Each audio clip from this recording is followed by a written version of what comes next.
రకాలుగా ఈ ప్రభుత్వానికి ఎక్కడ మంచి పేరు వస్తుందని చెప్పి ఇబ్బందులు పెడితే అయినా సరే ప్రభుత్వ ఉద్యోగులకు సమానంగా వీళ్ళకు కూడా పిఆర్సీ ఇస్తామని చెప్పి ఈ భారతదేశంలోనే అత్యధిక పిఆర్సీ ఇచ్చినది తెలంగాణ ప్రభుత్వం పర్మనెంట్ ఉద్యోగులు.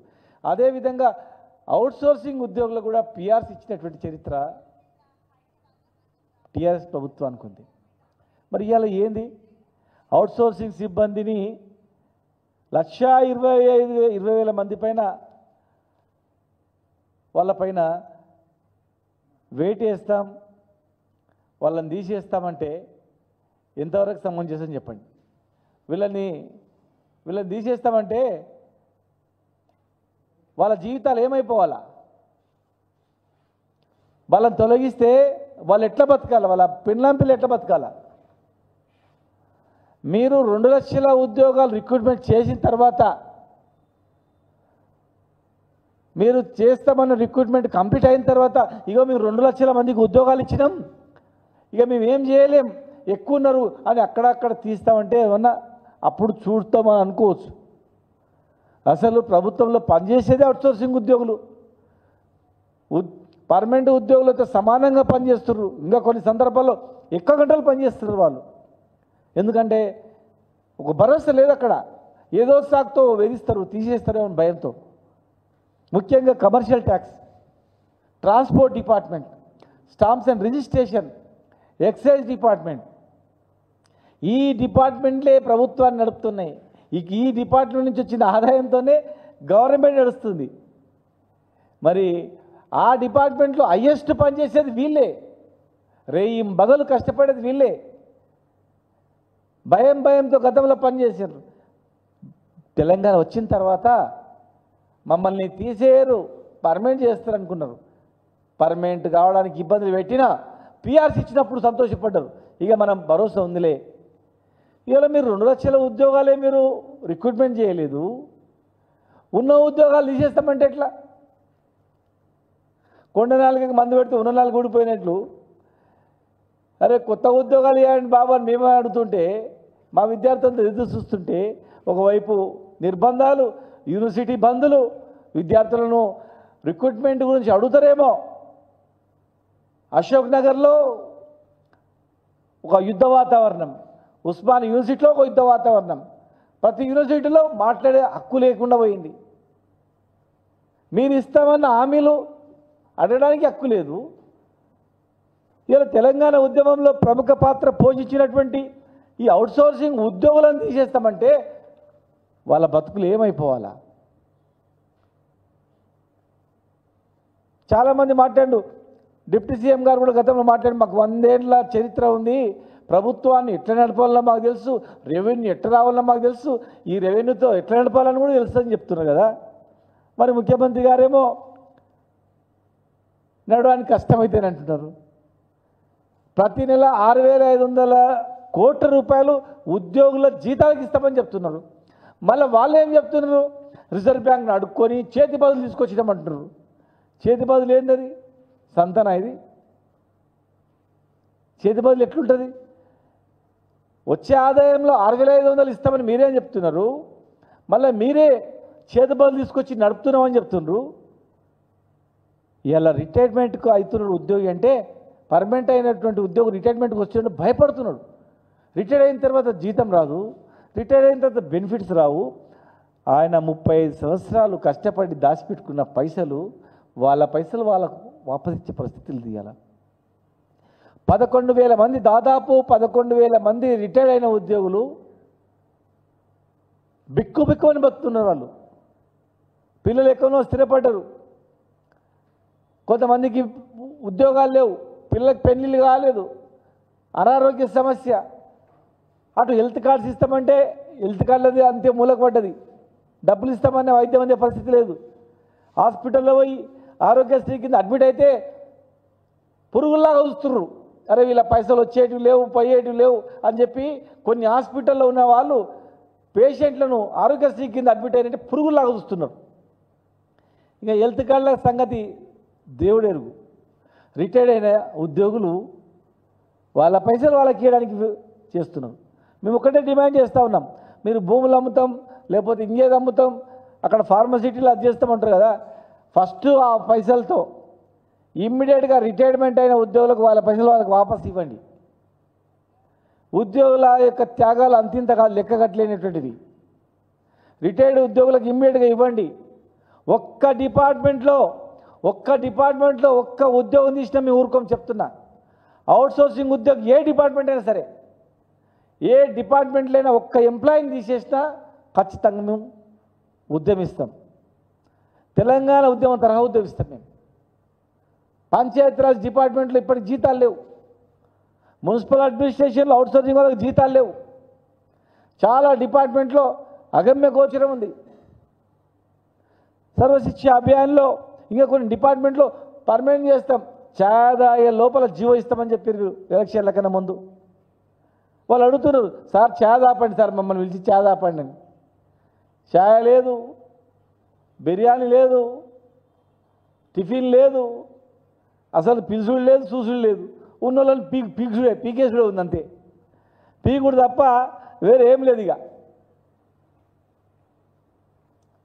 గంటకు ముందు మరి అదే కేసీఆర్ నడిపిండు కదా, మరి అవి ఎక్కడ పోయినాయి? ఎట్లా నడిపినా మరి కేసీఆర్ గారు ఎట్లా నడిపిండు?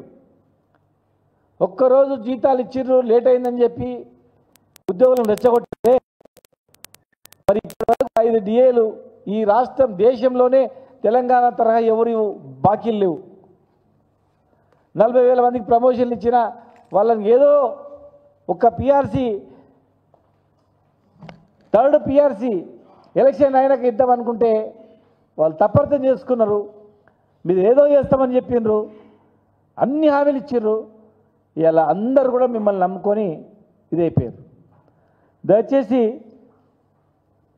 ప్రజల జీవితాలతో, ఉద్యోగుల జీవితాలతో చిలబాటు ఆడుకోవద్దండి. నోరు కడితే 40,000 కోట్లు ఆగిపోతాయి అన్నారు. మరి 40,000 కోట్లు మరి ఎక్కడ పోయినాయి? ఏమైపోయినాయి? ఉన్న పైసలన్నీ ఎక్కడ పెట్టిర్రు? ప్రతి రాష్ట్రంలో అప్పులు ఉన్నాయి. రాష్ట్రం లేని అప్పు, అమెరికా కూడా అప్పు ఉంది. అప్పు లేకుండా నడిచే రాష్ట్రము, అప్పు లేకుండా నడిచే దేశం ఈ ప్రపంచంలో లేదు ఎక్కడ. ప్రపంచంలో హైయెస్ట్ ధనిక దేశం ఏదంటే అమెరికా అని చెప్తారు. మరి హైయెస్ట్ ధనిక దేశం, ప్రపంచాన్ని శాసించేటువంటి అమెరికా అందరికన్నా హైయెస్ట్ అప్పు ఉంది. అది కేసీఆర్ గారు తెచ్చిన అప్పు కాదని పెట్టుబడి. మేము తెచ్చిన పెట్టుబడితో హాస్పిటల్ కట్టించినాం, బీసీ ఎస్సీ ఎస్టీ గురుకులాలు కట్టించినాం, మెడికల్ కాలేజీలు పెట్టినాం, రిజర్వాయర్లు కట్టినాం, చెరువుల పుడుగ తీసినాం, చెక్ డ్యాములు కట్టినాం. చెప్పుకుంటే చాలా ఉన్నాయి. మరి మీరు తెచ్చిన 1,50,000 కోట్లతో ఏం చేసి చెప్పి ఒక్కటి చెప్పండి, కనీసం ఒక్కటి ఏదన్నా. అప్పు అని చెప్పి అడ్మినిస్ట్రేషన్ పైన దృష్టి పెట్టకుండా, అడ్మినిస్ట్రేషన్ పైన దృష్టి సారించకుండా యాజ్ టీజ్గా నడుస్తే అయిపోయింది. ఈగోలకు పోయి కరెంటు బంద్ అయిపోయింది, మొత్తం సర్వనాశనం అయిపోయింది. ఇలా ఎక్కడ చూసినా ఇబ్బంది అనేటువంటి పరిస్థితి వస్తూ ఉన్నాయి. మీరు ఏం చేసుకున్నా ఉద్యోగులను తీస్తే మాత్రం ఎట్టి పరిస్థితుల్లో ఒక యుద్ధమే అవుతుంది. అవుట్సోర్సింగ్ ఉద్యోగులను చేయబడితే మాత్రం. ఇలా సమాజం మొత్తం తెలుసుకున్నారు, ఉద్యోగులు తెలుసుకున్నారు, అవుట్సోర్సింగ్ ఉద్యోగులు తెలుసుకున్నారు. అవుట్సోర్సింగ్ ఉద్యోగులు జోలికి పోవద్దని దయచేసి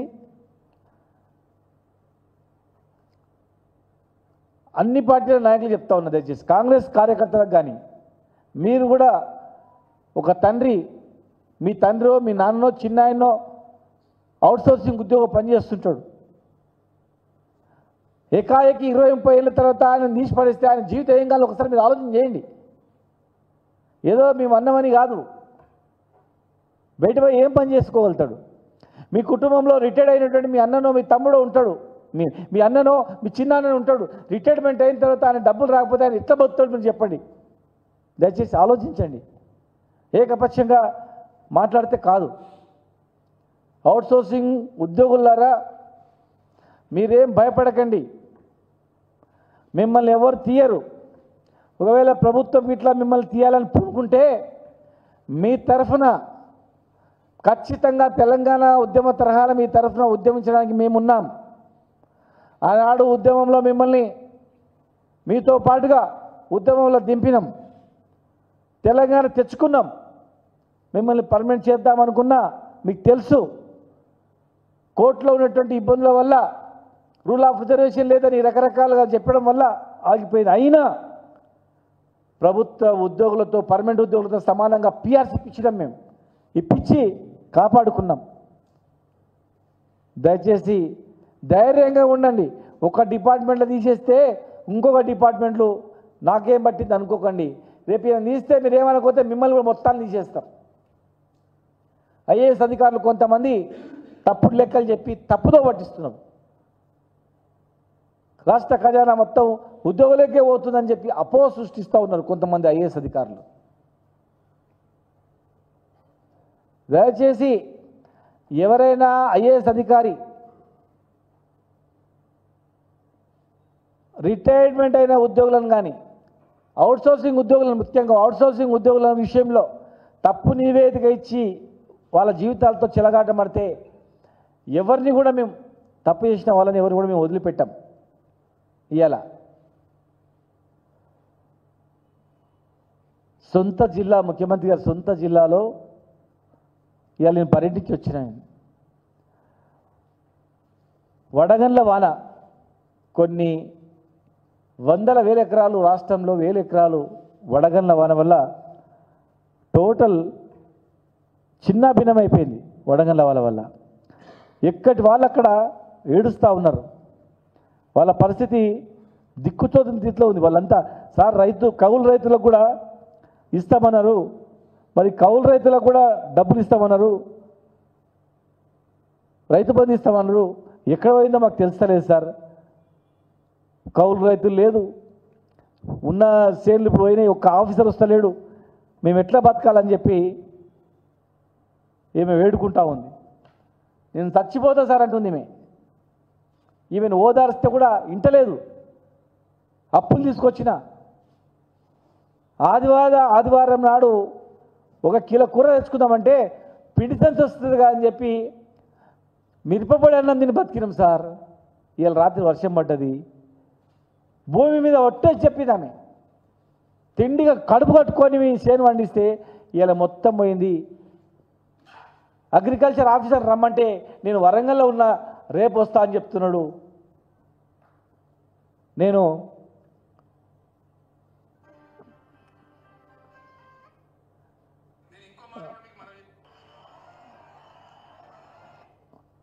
క్లియర్గా ఉంది, మీ తర్వాత మీకు పంపిస్తాను నేను. ఆ రైతులు మొత్తం ఏడుస్తూ ఉన్నారు. వాళ్ళంతా కౌలు రైతులు ఏడుస్తున్నారు, ఉన్న రైతులు ఏడుస్తున్నారు.